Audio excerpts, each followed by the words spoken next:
اعوذ باللہ من الشیطان الرجیم بسم اللہ الرحمن الرحیم الحمدللہ الذی جعلنا من المتمسکین بولایت امیر المؤمنین۔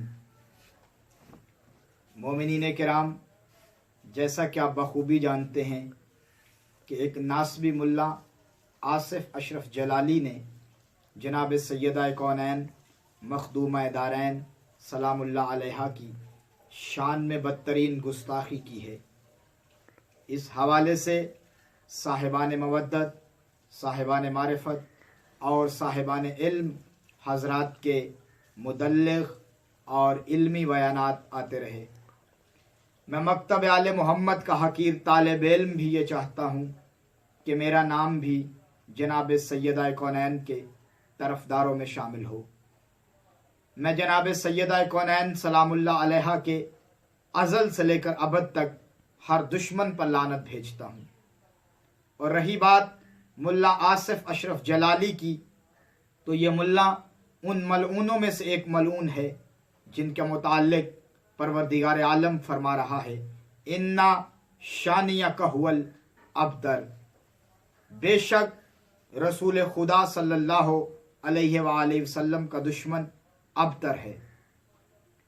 اور پاک سرور کونین رسالت مآب صلی اللہ علیہ وآلہ وسلم کی حدیث مبارکہ فاطمہ تو بضعۃ منی کی روح سے دشمن بطول اصل میں دشمن رسول ہے۔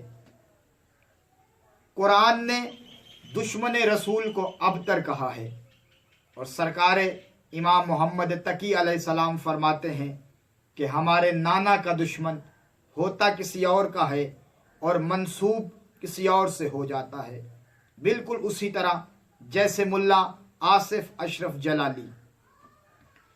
اس ملعون نے جناب سیدہ کونین کی شان میں جو گستاخی کی ہے، اس سے جناب سیدہ کونین کی عصمت اور عزت پر تو کوئی فرق نہیں پڑ سکتا۔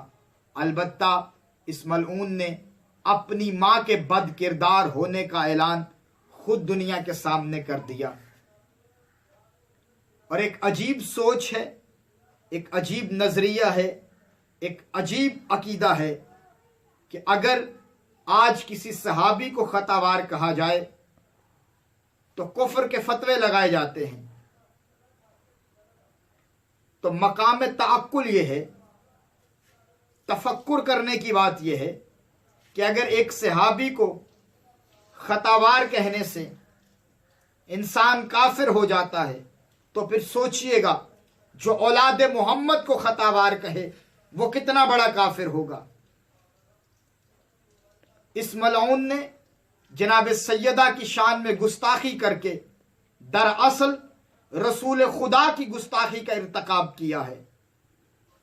ہم بحیثیت امت محمدی اور پاک رسالت مآب صلی اللہ علیہ وآلہ وسلم کے کلمہ گو ہونے کی حیثیت سے حکومت پاکستان اور پاکستان کے ذمہ دار اداروں سے یہ مطالبہ کرتے ہیں کہ اس ملعون کے خلاف توہین رسالت اور توہین اہل بیت کے جرم میں مقدمات درج کر کے اور ملکی امن و امان خراب کرنے کی کوشش کرنے کی دفعات شامل کر کے قرار واقعی سزا دی جائے۔ اور ہم حکومت پاکستان کو یہ بات بتا دینا ضروری سمجھتے ہیں کہ ہمیں اس وطن عزیز کا امن بہت عزیز ہے، لیکن عزت آل محمد، حرمت آل محمد پر کوئی سمجھوتا نہیں ہو سکتا۔ اگر حکومت وقت نے اس ملعون کو نکیل نہ ڈالی، اسے کیفر کردار تک نہ پہنچایا، یا اسے یوں ہی کھلا رہنے دیا، تو پھر اس ملک میں کہیں وہ نہ ہو جائے جو نہیں ہونا چاہیے۔ والسلام یا علی مدد۔